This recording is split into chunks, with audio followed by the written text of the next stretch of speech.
Напоследък имам доста запитвания, които са свързани с качените килограми след празниците, с инсулиновата резистентност, целулита, проблеми с стомашно-чревния тракт и също така проблеми с щитовидната жлеза. Да, ние правим всичко възможно, спазваме определени хранителни режими, движим се, спортуваме, но така или иначе все не можем да смъкнем някой друг килограм.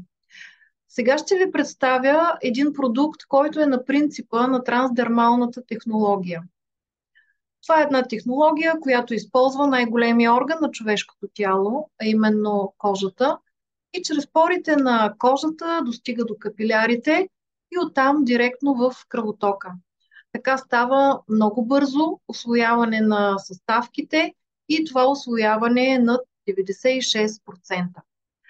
Този продукт също така намалява глада за сладко и за въглехидрати. Освен това, ускорява метаболизма и много добре се отразява на стомашно-чревния тракт. Това е така, защото самите съставки в продукта са изцяло и единствено натурални, дори лепилния слой е от морски водорасли.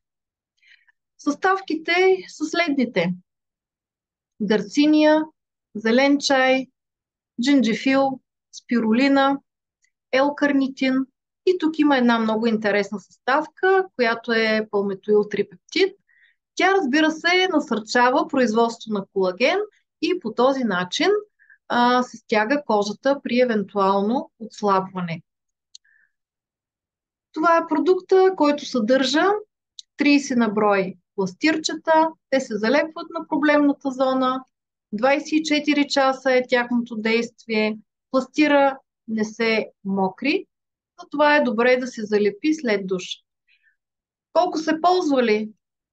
Може да се ползва месец, но най-добре 2-3 месеца, за да усетите наистина неговата полза. Но разбира се, още в самото начало, още първия месец, може да свалите едни 3-4 килограма, кой колкото има нужда, разбира се. За повече въпроси съм на разположение.